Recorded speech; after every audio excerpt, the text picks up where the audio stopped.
नमस्कार सभी को। स्वागत है सबका फिर से एक बार आपके अपने चैनल केमशाला पर। दोस्तों, आज हम क्लास 11 से some basic concepts of chemistry chapter से कुछ इम्पोर्टेंट क्वेश्चंस देखेंगे। आज की क्लास में हम 10 क्वेश्चंस कवर करेंगे और इसके बाद भी आने वाली जो वीडियोस होंगी उसमें हम और भी क्वेश्चंस आने वाले टॉपिक्स पे कवर करेंगे। तो आज जो टॉपिक्स हम कवर कर रहे हैं वो है significant figures, laws of chemical combination and mole concept. तो ये क्वेश्चंस काफी इंपॉर्टेंट होने वाले हैं। इनको प्रैक्टिस करने से आपको एग्जामिनेशन में काफी हेल्प मिलेगी। तो स्टार्ट करते हैं। ये पहला क्वेश्चन है, what are significant figures? How many significant figures are there in the following numbers? So first हम ये देख लेते हैं सिग्निफिकेंट फिगर्स का मतलब क्या है।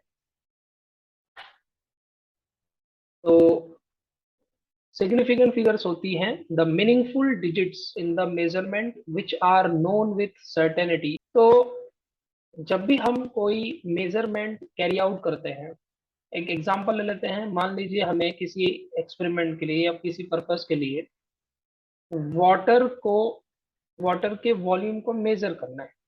हमने मेजरमेंट की। फॉर एग्जांपल हमारी मेजरमेंट आ रही है 6.546 ml। अब जब भी हम मेजरमेंट की वैल्यू को लिखते हैं तो हमेशा एक रूल होता है कि जो लास्ट की डिजिट होती है वो हमेशा अनसर्टेन डिजिट होती है। अनसर्टेन यानी ऐसी डिजिट जिसमें कुछ ना कुछ एरर हमेशा रहेगा। और जो बाकी की जो डिजिट्स होती है वो सर्टेन डिजिट्स होती है। सर्टेन यानी कि जिसके बारे में हम श्योर है कि इसमें कोई एरर नहीं है। और दोस्तों इन्हीं सर्टेन डिजिट्स को हम कहते हैं सिग्निफिकेंट फिगर्स। ठीक है, तो इसका मतलब ये है कि जब भी हम एक प्रॉपर मेजरमेंट लेते हैं तो उसमें सारी फिगर्स जो है, सारी डिजिट्स जो है वो सिग्निफिकेंट फिगर होती है except the last one which is uncertain. अब इसके सेकंड पार्ट पे आते हैं कि आपको बताना है कि हर नंबर में कितनी सिग्निफिकेंट फिगर्स हैं। तो इसके लिए आप जानते हैं कि कुछ रूल्स हैं जिनकी मदद से हम नंबर ऑफ सिग्निफिकेंट फिगर्स जानते हैं। तो ये रूल्स हैं, वन बाय वन देख लीजिए। पहला है all non zero digits are significant. पहला रूल यही कहता है कि सारी non zero digits except zero जो होती है बाकी सारी डिजिट्स हमेशा सिग्निफिकेंट होंगी। तो वन बाय वन क्वेश्चन को सॉल्व करते हैं। देखिए पहला क्वेश्चन है इसमें 145.6। तो आप देख ही सकते हैं कि इस नंबर में सारी ही डिजिट्स नॉन जीरो हैं, इसलिए सारी ही डिजिट्स सिग्निफिकेंट होनी चाहिए। तो कितनी सिग्निफिकेंट फिगर हो गई? 1, 2, 3 and 4। So the answer will be 4। ऐसे ही हम अगर सेकेंड नंबर पे चले, सेकेंड नंबर हमको दिया है 1.0206।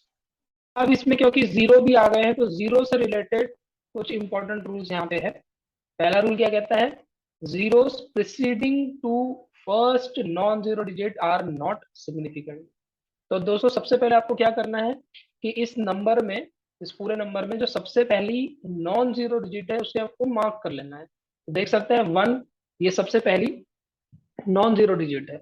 अब इसमें रूल क्या कहता है कि zeros between two non zero digits, मतलब ऐसे जीरो जिसके दोनों तरफ नॉन जीरो डिजिट्स रहेगी वो हमेशा क्या रहेंगे? सिग्निफिकेंट रहेंगे। तो अगर आप देखें तो इसमें ये जो जीरो आपको दिखाई पड़ रहा है इसके दोनों तरफ नॉन जीरो डिजिट है, इसलिए ये जीरो सिग्निफिकेंट होना चाहिए।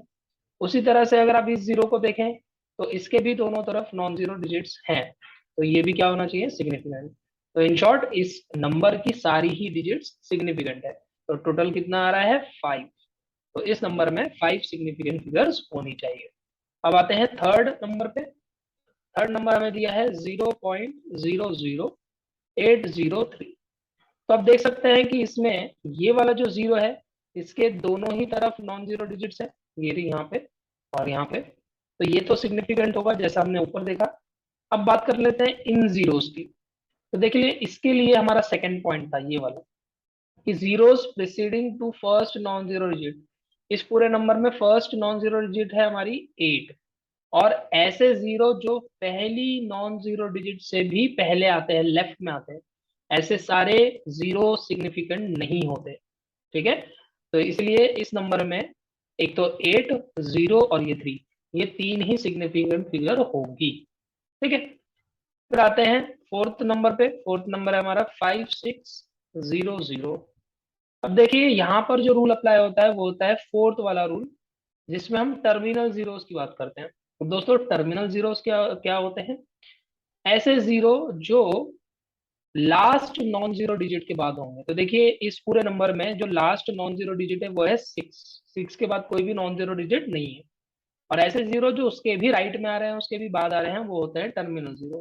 तो दोस्तों टर्मिनल जीरो के लिए हमारा रूल क्या कहता है कि अगर हमारे नंबर में डेसिमल नहीं है, तो देखिए terminal zeros are significant if number contain decimal. अगर डेसिमल होगा तो ऐसे जीरो सिग्निफिकेंट होंगे, और अगर नंबर में डेसिमल नहीं है तो ऐसे जीरो सिग्निफिकेंट नहीं होंगे। तो हमारे इस केस में यहाँ पे हमें डेसिमल नजर नहीं आ रहा है, इसलिए ये दोनों जीरो सिग्निफिकेंट नहीं होने चाहिए। तो only 2 digits are significant in this number. अब आ जाते हैं लास्ट वाले नंबर पे, जो आपको दिया है 1.6600।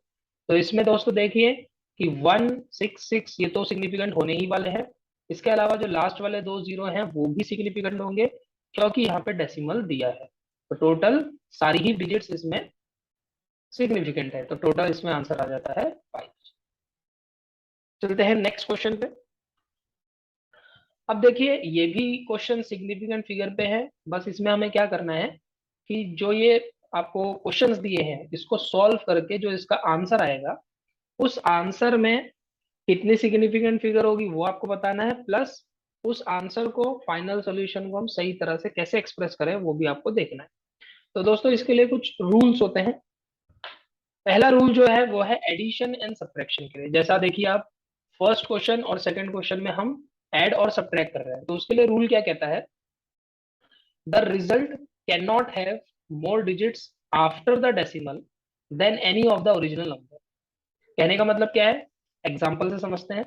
जैसा हमारा पहला क्वेश्चन है, अगर हम 101.2 इसमें ऐड करते हैं 18.702, तो जो नॉर्मल हमारा आंसर आएगा वो होगा 119.902।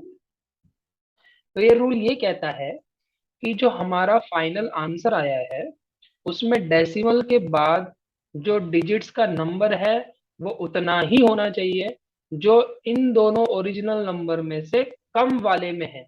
तो कहने का मतलब क्या हुआ कि देखिए पहले नंबर में अगर आप देखोगे तो डेसिमल के बाद सिर्फ एक ही डिजिट है, वो है 2। सेकेंड नंबर में डेसिमल के बाद हमारे पास 3 डिजिट्स हैं, तो कम किस में हुई, पहले वाले नंबर में, वो है 1। तो हमारे फाइनल आंसर में भी डेसिमल के बाद एक डिजिट से ज्यादा नहीं होनी चाहिए। तो इसका मतलब यह है कि जब आप इसको सही तरह से एक्सप्रेस करोगे तो इसको आपको राउंड ऑफ करना है, और हमें 9 तक राउंड ऑफ करना है। तो 9 के बाद 0 है, तो जब हम इस तरह से राउंड ऑफ करते हैं तो नंबर में या डिजिट में कोई चेंज नहीं रहता, तो ये राउंड ऑफ हो क्या जाएगा, 119.9। तो ये आपका सही आंसर है। और आप देख सकते हैं इसमें टोटल मिला के कितने सिग्निफिकेंट फिगर है, 4, क्योंकि ये चारों ही डिजिट सिग्निफिकेंट हो। तो ये दोस्तों आपको ऐसे क्वेश्चंस में बताना होता है। तो अब आप सेकंड नंबर इसमें देख लीजिए, मैथमेटिकल ऑपरेशन, कि अगर हम 202.88 में से 1.013 माइनस कर दे तो इसका जो नॉर्मल सॉल्यूशन आएगा वो आएगा 201.867। अब देखिए इसमें भी हम रूल अप्लाई करेंगे। यहाँ पर डेसिमल के बाद 2 डिजिट्स है, यहाँ पर डेसिमल के बाद हमारे पास 3 डिजिट्स है। तो कम किस में है, पहले वाले नंबर में, वो है 2। इसलिए हमारे आंसर में भी डेसिमल के बाद 2 ही डिजिट होनी चाहिए। तो जब हम इसको राउंड ऑफ करोगे, तो जब हम इसको राउंड ऑफ करेंगे तो आप देख सकते हैं 6 के बाद 7 है, और जब हम इस तरह से राउंड ऑफ करते हैं तो ये पहले वाली डिजिट 1 से इंक्रीज करनी पड़ती है। तो ये राउंड ऑफ होके आ जाएगा 201.87। So this will be the correct way to represent the solution. और इसमें कितनी सिग्निफिकेंट फिगर है, इसमें भी सारी डिजिट सिग्निफिकेंट ही है, तो इसमें आंसर आ जाएगा 5। इसी तरह से अगर आप थर्ड क्वेश्चन देखेंगे, अब देखिए थर्ड और फोर्थ में हम कर रहे हैं मल्टीप्लाई और डिवाइड। तो मल्टीप्लीकेशन और डिवीजन के लिए अलग रूल अप्लाई होता है, वो देख लेते हैं। देखिए रूल क्या कहता है, the result can not have more number of significant figures than any of the original number. कहने का मतलब क्या है कि जैसे अगर हम ये 76.4 को मल्टीप्लाई करें 180.4 से, तो जो हमारा नॉर्मल आंसर आएगा वो निकल के आएगा 13782.56। तो अब ये रूल ये कहता है कि अब आपको ओरिजिनल नंबर्स जो है हमारे, ये वाला ओरिजिनल नंबर और ये ओरिजिनल नंबर, इन दोनों में ही आपको टोटल सिग्निफिकेंट फिगर्स देखनी है, टोटल। तो इसमें आप देखोगे तो तीनों ही डिजिट सिग्निफिकेंट है, तो इसमें तीन सिग्निफिकेंट फिगर हुई और इसमें चार हुई। तो अब कम किस में है, पहले वाले नंबर में, वो है तीन। तो ये रूल ये कहता है कि हमारे फाइनल आंसर में भी तीन सिग्निफिकेंट फिगर टोटल मिलाकर होनी चाहिए। तो कहने का मतलब है कि आपको इस नंबर को 137 यहां तक राउंड ऑफ करना है एक तरीके से। तो हम क्या करेंगे, इसको राउंड ऑफ करने का तरीका क्या है, 13, और हम देख लेंगे 7 के बाद 8 है, तो जब हम इसको राउंड ऑफ करेंगे तो ये 8 बन जाएगा, 7 की जगह जाएगा 8। अब हमने यहाँ तक तो नंबर को लिख लिया, लेकिन इसके बाद भी आगे चल के डेसिमल है, तो आपको देखना है कि डेसिमल से पहले तक कितनी डिजिट्स यहाँ पे रह गई है ना, उनको लिखना जरूरी है। तो ये आप देख सकते हैं दो डिजिट्स अभी भी हमारे पास हैं। तो आपके पास जितनी डिजिट्स है उतने हम जीरो लगा देंगे आपके। तो ये जो हमने लिखा है 13800, ये सही तरीका है इसको राउंड ऑफ करने का, in order to show the correct number of significant figure. तो आप देख ही सकते हैं कि इसमें अब तीन सिग्निफिकेंट फिगर्स हैं, क्योंकि ये जो दो टर्मिनल जीरो है ये हमारे लिए सिग्निफिकेंट नहीं होंगे। ठीक है, और हमें क्वेश्चन के अकॉर्डिंगली लास्ट वाले सॉल्यूशन में तीन ही सिग्निफिकेंट फिगर चाहिए। अब आते हैं फोर्थ नंबर पे। इसमें मैथमेटिकल ऑपरेशन में हम क्या कर रहे हैं, डिवाइड कर रहे हैं 934.9 को डिवाइड कर रहे हैं 0.00455 से। तो जब आप इसको नॉर्मल डिवीजन करेंगे तो इसका आंसर निकल कर आएगा 205,472.527। अब ये काफी लंबा नंबर दिख रहा है आपको, बट इसमें भी वही रूल अप्लाई करना है कि इसमें आप देखोगे तो टोटल सिग्निफिकेंट फिगर है 4, और इसमें हम देखेंगे तो इसमें केवल तीन ही सिग्निफिकेंट फिगर है, क्योंकि ये वाले जीरो काउंट नहीं होते हैं सिग्निफिकेंट में।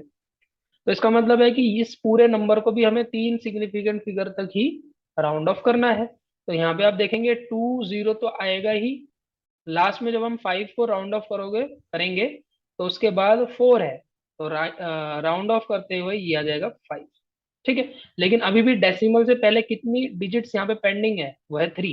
तो हम इसके आगे तीन जीरो लगा देंगे, ताकि ये जो नंबर है ये सही तरह से राउंड ऑफ भी हो जाए और इसमें नंबर ऑफ सिग्निफिकेंट फिगर उतनी ही हो जो हमारा रूल कहता है।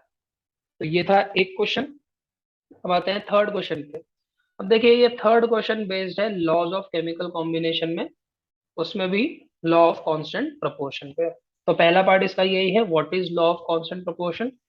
तो इसकी स्टेटमेंट अगर आप देखेंगे तो ये है कि in a given chemical compound always the mass ratio of elements is same.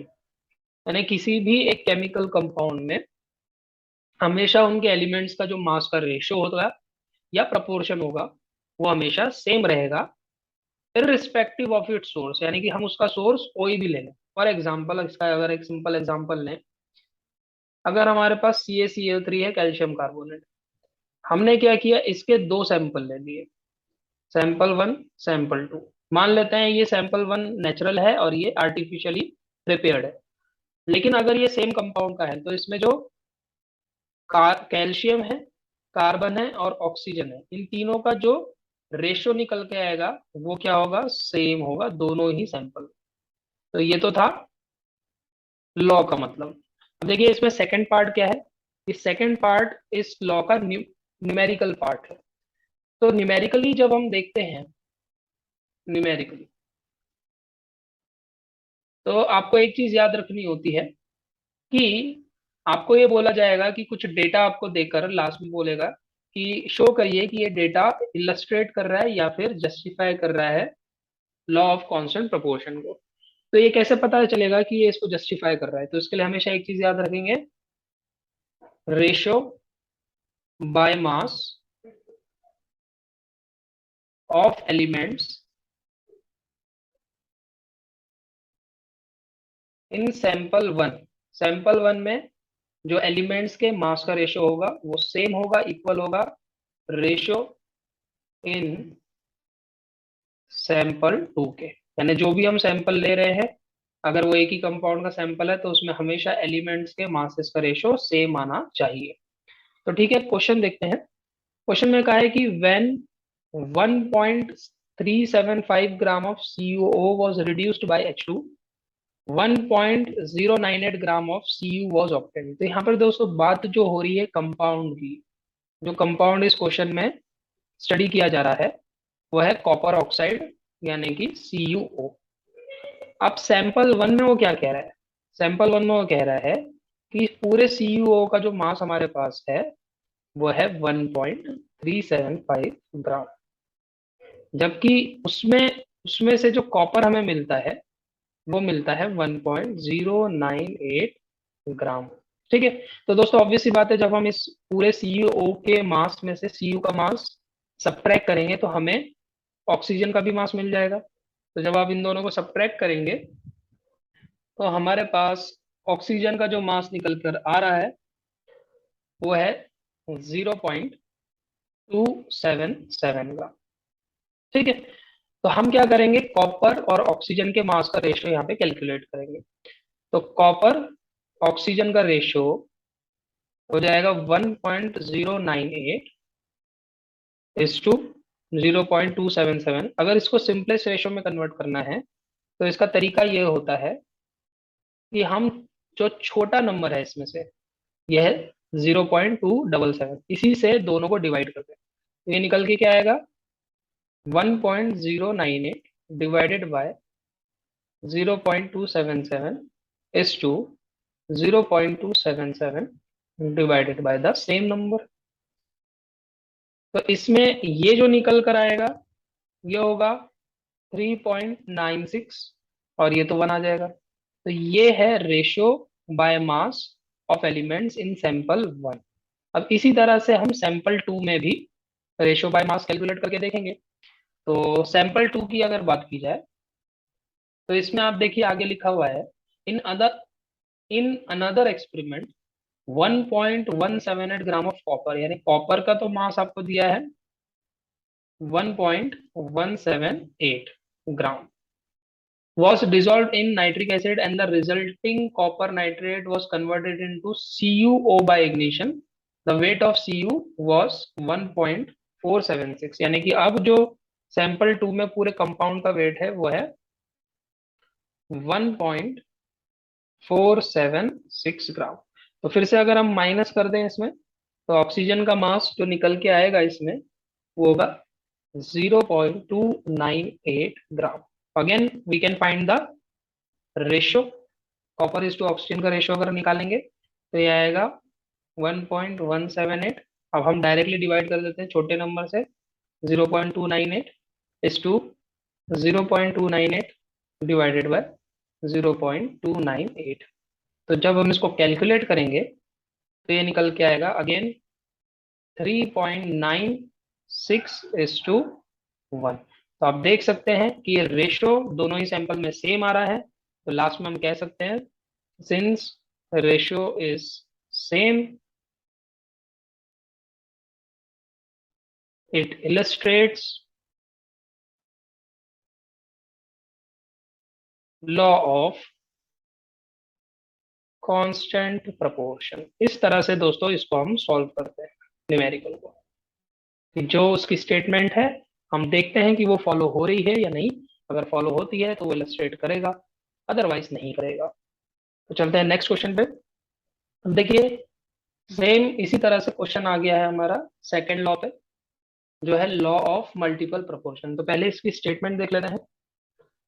ये क्या कहता है कि if two elements combine to form more than one compound, यानी कि अगर दो एलिमेंट है हमारे पास ए एंड बी मान के चलते हैं, और ये कंबाइन होके कम से कम दो अलग अलग कंपाउंड बनाते हैं। मान लीजिए एक को हम ए बी कहते हैं, एक को हम ए बी डैश कह देते हैं।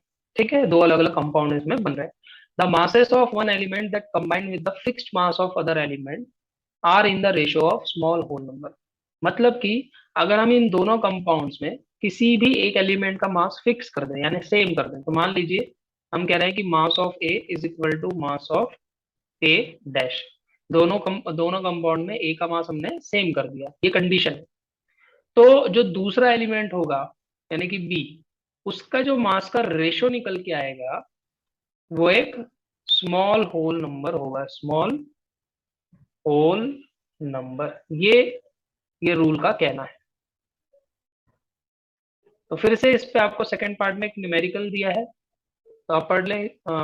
हम पढ़ लेते हैं। अब मेटल कंबाइंस विद ऑक्सीजन, यानी कि यहाँ पर दो एलिमेंट है, एक तो मेटल और एक ऑक्सीजन। ये दो ऑक्साइड्स बनाते हैं, यानी कि दो कंपाउंड बनाते हैं। अब आपको दोनों ही पॉइंट्स में दोनों कंपाउंड के बारे में, मेटल और उसके ऑक्साइड का अमाउंट दिया है, और इन सबको देखते हुए आपको फिर से यही प्रूफ करना है कि ये डेटा इलस्ट्रेट करता है लॉ ऑफ मल्टीपल प्रोपोर्शन को। तो अब इसे सॉल्व कैसे करना है वो समझ लेते हैं। सबसे पहले हम चलते हैं कंपाउंड वन की तरफ, क्योंकि यहाँ पे दो कंपाउंड है। तो कंपाउंड वन में अगर आप देखेंगे तो मेटल ऑक्साइड का आपको मास दिया है 0.398। तो हम यहाँ लिख लेंगे मेटल ऑक्साइड कितना मास है, 0.398 ग्राम, और उसमें से मेटल का वेट है 0.318 ग्राम। तो मेटल है वो कितना है, 0.318 ग्राम। तो डेफिनेटली जो ऑक्सीजन है सेकेंड एलिमेंट वो कितना होना चाहिए, जब हम इसमें से इसको माइनस करेंगे तो ये निकल के आएगा 0.08 ग्राम। ठीक है, तो इस पर हम क्या देख पा रहे हैं कि 0.318 ग्राम मेटल कंबाइन हो रहा है 0.08 ग्राम ऑक्सीजन के साथ। इसको फिलहाल हम यहीं पे लिख के छोड़ देते हैं और इसको हम इक्वेशन वन ले लेते हैं। अब ऐसे ही हम सेकेंड कंपाउंड के लिए करके देखते हैं, कंपाउंड टू। कंपाउंड टू में भी आप देख सकते हैं, आपको मेटल ऑक्साइड का मास दिया है कितना है, 0.716 ग्राम, और इसमें से मेटल का वेट कितना दिया है, 0.636 ग्राम। तो यहाँ पर भी अगर हम माइनस करेंगे तो ऑक्सीजन का मास निकल के आएगा सेम 0.08। तो आप ये देख ही सकते हैं कि अब दोनों ही कंपाउंड में जो ऑक्सीजन है उसका मास कांस्टेंट है, यानी कि फिक्स है। तो पहली कंडीशन तो हमारी फॉलो हो गई कि किसी एक एलिमेंट का मास फिक्स होना चाहिए। अगर पहली कंडीशन फॉलो होती है तो हम क्या करते हैं, जो दूसरा एलिमेंट है उसके मास का रेशो निकालते हैं। तो ये हो गया सेकंड। अब हम क्या करेंगे, मेटल के मास का रेशो यहाँ पे निकालेंगे। तो हम इसको कह देंगे मेटल वन, यानी कि फर्स्ट कंपाउंड में जो मेटल का मास है और सेकेंड कंपाउंड में जो मेटल का मास है उसका रेशो। तो फर्स्ट में आप देख सकते हैं मेटल है 0.318 ग्राम और दूसरे में है 0.636 ग्राम। तो आप क्लियरली देख ही सकते हैं कि अगर हम इसको 318 से डिवाइड करेंगे दोनों को तो ये वन आएगा और ये सीधा सीधा टू आ जाएगा। तो 1:2 का रेशो आ रहा है मेटल का, और यही कहना था इस लॉ का कि एक स्मॉल होल नंबर रेशो ये निकल के आएगा। तो इसमें भी हम कह सकते हैं कि ये लॉ फॉलो हो रहा है। ठीक है, अब आता है नेक्स्ट क्वेश्चन पे। State Gay Lussac's law of gaseous volume. तो ये भी एक लॉ ऑफ केमिकल प्रोपोर्शन है, तो ये भी एक लॉ ऑफ केमिकल कॉम्बिनेशन है। इसकी स्टेटमेंट क्या कहती है, when gases combine or are produced in a chemical reaction, they do so in a simple whole number ratio by volume, provided that all gases are at same temperature and pressure। कहने का मतलब क्या है कि अगर किसी भी reaction में दो गैसेस या तो रिएक्ट कर रही है या प्रोड्यूस हो रही है, तो उनके जो वॉल्यूम का रेशो निकल के आएगा वो भी एक स्मॉल होल नंबर रेशो होगा, अगर दोनों गैसेस का टेम्परेचर और प्रेशर सेम है। ठीक है, ये इसका मीनिंग है। अब सेकंड पार्ट इसका क्या कह रहा है, which of the following correctly illustrate the Gay Lussac's law. आपको चार रिएक्शन दी है और इन चार रिएक्शंस में से कौन सी रिएक्शन है जो गे-लुजेक्स लॉ को रिप्रेजेंट करती है। तो अगर आप पहले इसको देखेंगे तो इसमें जो पहला कंपाउंड है वो एक्वियस फॉर्म में है, दूसरा भी एक्वियस फॉर्म में है, तीसरा भी एक्वियस है, लिक्विड है, गैस है। तो गैस हमारे पास एक ही है। जब एक रिएक्शन में एक ही गैस हो तो हम रेशो नहीं निकाल सकते, इसलिए ये फॉलो नहीं हो पाएगा। दूसरे को अगर हम देखेंगे तो इसमें N2 भी गैस है, हाइड्रोजन भी गैस है और अमोनिया भी गैस है, तो इस पर ये लॉ एप्लीकेबल होगा। थर्ड में देखेंगे तो ये सॉलिड है, गैस है, यानी अगेन यहाँ पर एक ही गैस है, इसलिए इस पे भी ये अप्लाई नहीं होगा। यहाँ पर ये सॉलिड है, लिक्विड है, गैस है, यानी कि यहाँ पर भी आप देख सकते हैं एक ही गैस है, इस पे भी फॉलो नहीं होगा। तो एटलीस्ट हमने क्या देखा कि टू गैसेस तो होनी ही चाहिए, तभी हम उनके वॉल्यूम का रेशो निकाल सकते हैं। ठीक है, आगे बढ़ते हैं। अब सिंपली यहाँ पर आपको इस क्वेश्चन में क्या करना है, दोनों की law of conservation of mass की स्टेटमेंट देखनी है और एवोगैड्रो लॉ की स्टेटमेंट देखनी है। तो ये सारे ही लॉ ऑफ केमिकल कॉम्बिनेशन है, और लॉ ऑफ केमिकल कॉम्बिनेशंस को हमने थ्योरेटिकली और उनका मीनिंग जो है एग्जांपल्स के साथ हमारे लास्ट वीडियो में समझाया है। अगर आप चाहते हैं उसे देखना तो हमने लिंक डिस्क्रिप्शन में, इस वीडियो के डिस्क्रिप्शन में रख दिया है, आप जाके चेक कर सकते हैं। तो सबसे पहले हम law of conservation of mass देखते हैं। तो ये सब जानते ही हैं कि मास can neither be created nor be destroyed during a chemical reaction. यानी कि अगर कोई केमिकल रिएक्शन होती है, फॉर एग्जांपल ए और बी रिएक्ट कर रहे हैं और रिएक्ट होने से सी और डी बन रहे हैं, तो इनको हम कहते हैं रिएक्टेंट्स और इनको हम कहते हैं प्रोडक्ट्स।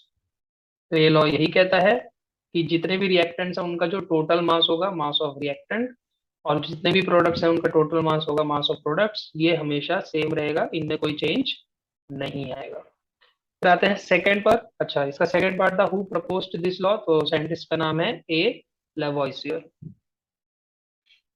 सेकेंड है एवोगैड्रोस लॉ। तो इसमें तो नाम में पता चल ही रहा है, इसकी स्टेटमेंट है it states that equal volume of gases at same temperature and pressure contain equal number of molecules. मतलब कि अगर मान लीजिए हमारे पास दो कंटेनर है, इसमें गैस वन है, इसमें गैस टू है, और दोनों का जो हमने टेम्परेचर और प्रेशर रखा हुआ है वो सेम है, सेम टेम्परेचर एंड प्रेशर। तो अगर यहाँ पर जो गैस की वॉल्यूम है उसको हम V1 कह रहे हैं, यहाँ पर जो वॉल्यूम है V2 कह रहे हैं, अगर ये आपस में इक्वल है, देन यहाँ जो नंबर ऑफ पार्टिकल्स होंगे या मॉलिक्यूल्स होंगे गैस के, N1, वो सेकेंड वाले गैस के नंबर ऑफ मॉलिक्यूल्स के इक्वल होंगे N। तो यानी इस लॉ का सीधा सीधा मतलब है कि जो वॉल्यूम है किसी भी गैस का, वो डायरेक्टली प्रोपोर्शनल है नंबर ऑफ मॉलिक्यूल से, नंबर ऑफ पार्टिकल्स से। ठीक है, नेक्स्ट पॉइंट पे आते हैं। अब हमारे जो है थर्ड टॉपिक पे हमारे क्वेश्चन शुरू हो गए हैं मोल कॉन्सेप्ट से। तो इन टॉपिक पर क्वेश्चन सॉल्व करने से पहले इनसे रिलेटेड कुछ इंपॉर्टेंट फॉर्मूले देख लेते हैं जो आपको काम में आएंगे। पहला है कि अगर आपको किसी भी सब्सटेंस का मास कैलकुलेट करना है तो हम नंबर ऑफ मोल्स को मल्टीप्लाई करते हैं मोलर मास से। अगर आपको किसी भी चीज के नंबर ऑफ पार्टिकल्स कैलकुलेट करने हैं तो हम फिर से नंबर ऑफ मोल्स को मल्टीप्लाई करते हैं एवोगैड्रो नंबर से। और अगर आपको किसी भी गैस का एसटीपी पे वॉल्यूम चाहिए लीटर में, तो हम नंबर ऑफ मोल्स को मल्टीप्लाई करते हैं 22.4 से। यानी कि यहाँ पर आप देख सकते हैं नंबर ऑफ मोल्स बहुत ही इंपॉर्टेंट पैरामीटर है, तो ये आपको हर न्यूमेरिकल में कैलकुलेट करना पड़ेगा। अब पहला न्यूमेरिकल हमारा क्या है, calculate the mass of 1.5055 into 10 to the power 24 molecules of calcium carbonate. यानी यहाँ पर आपको नंबर ऑफ पार्टिकल्स गिवन है 1.5055 multiply by 10 to the power 24, और आपको कैलकुलेट करना है मास। तो अभी हमने देखा मास का फॉर्मूला होता है number of moles into molar mass. तो सबसे पहले हमें मोलर मास निकालना होगा इसका। तो CaCO3 हमें दिया हुआ है, Ca का एटॉमिक मास 40 होता है, कार्बन का 12 होता है और ऑक्सीजन का 16 होता है। यहाँ पे तीन एटम्स से मल्टीप्लाई करेंगे 3 से, तो ये टोटल निकल के आएगा 100 ग्राम पर मोल। तो अब आपको सेकंड चीज निकालनी है, मोलर मास हमारे पास आ गया, नंबर ऑफ मोल्स निकालने। तो नंबर ऑफ मोल्स निकालने के लिए हमको क्या गिवन है, नंबर ऑफ पार्टिकल्स। तो हम सेकंड फॉर्मूला अप्लाई करेंगे। तो नंबर ऑफ पार्टिकल्स जो है वो इक्वल होते हैं नंबर ऑफ मोल्स के multiply by 6.022 into 10 to the power 23। तो यहाँ पे नंबर ऑफ मोल्स क्या हो जाएगा, number of particles divided bye 6.022 into 10 to the power 23। तो आपको दिया हुआ है number of particles 1.5055 into 10 to the power 24 divided by 6.022 into 10 to the power 23। जब आप इसको सॉल्व करेंगे तो ये निकल के आएगा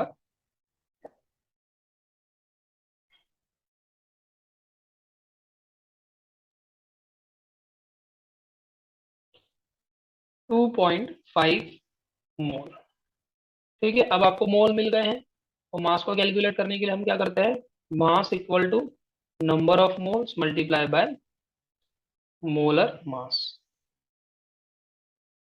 तो नंबर ऑफ मोल्स कितने निकल के आए हमारे 2.5, और मोलर मास है 100, इसलिए फाइनल आंसर आएगा 250 ग्राम। तो ये है इस क्वेश्चन का सोल्यूशन। नेक्स्ट क्वेश्चन पे आते हैं। Calculate the number of molecules, यानी कि आपको यहाँ पे नंबर ऑफ पार्टिकल्स निकालने हैं, कैपिटल एन, और हमारे पास है 1.12 लीटर, यानी कि ये है वॉल्यूम, वॉल्यूम ऑफ गैस, जो आगे मेंशन किया है कि एसटीपी पे है। तो एट एसटीपी कितना दिया है, 1.12 लीटर, और आपको निकालना है नंबर ऑफ मॉलिक्यूल्स।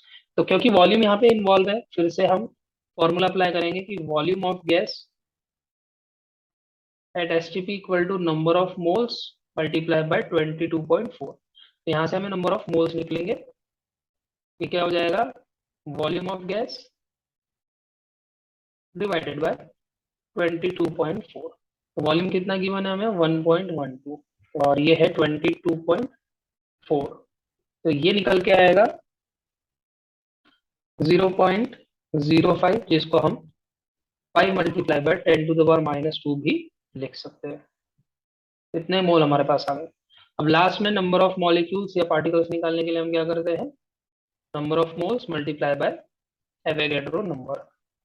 तो ये आ जाएगा 5 multiply by 10⁻⁻² multiply by 6.022 into 10⁻23। जब हम इसको सॉल्व करेंगे, ये निकल के आएगा 3.011 इंटू 10⁻22।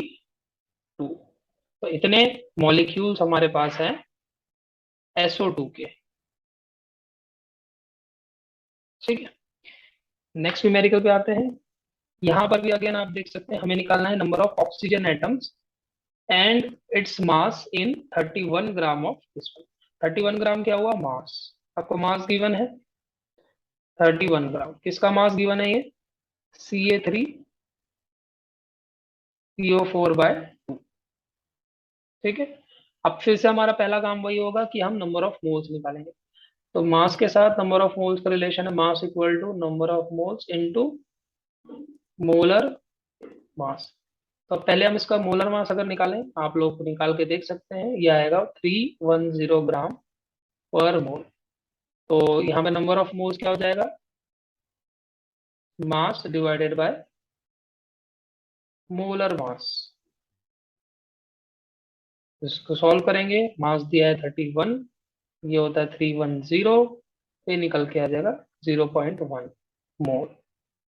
अब हमारे पास मोल्स आ गए हैं, तो हम नंबर ऑफ पार्टिकल्स निकाल सकते हैं। तो नंबर ऑफ पार्टिकल्स का फॉर्मूला क्या बताया था, number of moles multiply bye Avogadro number. तो नंबर ऑफ मोल्स है 0.1, एवोगैड्रो नंबर 6.022 इंटू 10⁻23। तो जब इसको सॉल्व करेंगे, ये हो जाएगा 6.022 मल्टीप्लाई बाय 10⁻22।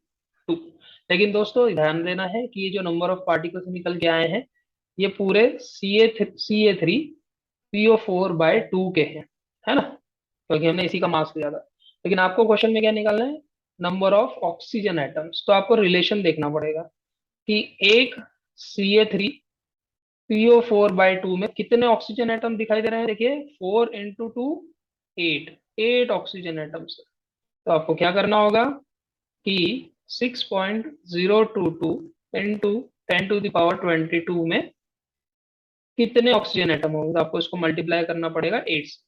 तो 6.022 इंटू 10⁻22 इंटू 8। तो जब आप इसको सॉल्व करेंगे, ये निकल के आएगा 4.8176 मल्टीप्लाई बाय 10⁻23। इतने ऑक्सीजन के एटम्स यहाँ पे प्रेजेंट है। ठीक है, अब दूसरी चीज है कि इसका आपको मास निकालना है कि कितना मास है। तो आप देख ही सकते हैं कि भाई यहाँ पर Ca3PO4/2, अगर आप इसके नंबर ऑफ मॉलिक्यूल्स देखोगे तो ये निकल के आए हैं 4.8176। इंटू 10⁻23। और ये जो है ये निकल के आए हैं ऑक्सीजन के। तो जब ऑक्सीजन के नंबर ऑफ एटम्स आपको पता है तो आप मास निकाल सकते हैं। मास कैसे निकालेंगे? एक रिलेशन होता है mass divided by molar mass is equal to number of particles divided by Avogadro number. तो यहाँ पर आप मास को x ले सकते हैं। मोलर मास ऑक्सीजन का हमको पता है 16 होता है। नंबर ऑफ पार्टिकल्स आपके पास है ही 4.8176 इंटू 10⁻23 डिवाइडेड बाय 6.022 इंटू 10⁻23। ये सॉल्व करके आप देख सकते हैं जो भी मास आएगा ऑक्सीजन का वो होगा ग्राम में। नेक्स्ट क्वेश्चन पे आते हैं। ये हमारा फाइनल क्वेश्चन है। यहाँ पर ये बोला है कि एक जार हमारे पास है, इसकी वॉल्यूम है 5.6 लीटर और इसमें अमोनिया गैस फिल्ड है। तो डेफिनेटली जो वॉल्यूम ऑफ अमोनिया होगी यहाँ पर वो भी 5.6 लीटर हो जाएगा और ये आपको दिया हुआ है एसटीपी पे। ठीक है, अब आपको अमोनिया का मास निकालना है। वॉल्यूम दिया है, आपको मास निकालना है। तो पहले तो हम वॉल्यूम से नंबर ऑफ मोल्स निकालेंगे। तो volume of ammonia equal to number of moles into 22.4 ही हमने आपको एक रिलेशन बताया था। नंबर ऑफ मोल्स हो जाएगा वॉल्यूम डिवाइडेड बाय 22.4। वॉल्यूम कितना गिवन है? 5.6 डिवाइडेड बाय 22.4। तो ये निकल के आएगा दोस्तों 1/4। तो फाइनली जब हम नंबर ऑफ मोल्स को यूज करेंगे मास निकालने के लिए तो फॉर्मूला होगा number of moles into molar mass. तो NH3 का मोलर मास आप ओरली ही देख सकते हैं, ये आ जाएगा 17 ग्राम पर मोल। तो जब आप इसको सॉल्व करेंगे तो 1/4 मल्टीप्लाई बाय 17, तो ये निकल के रहेगा 4.25 ग्राम। इस तरह से हम दोस्तों इसको सॉल्व करते हैं। तो आई होप आपको सब कुछ समझ में आया होगा, सारे क्वेश्चंस आपके लिए हेल्पफुल होंगे। Thank you, be safe and keep studying. मिलते हैं हम नेक्स्ट क्लास में।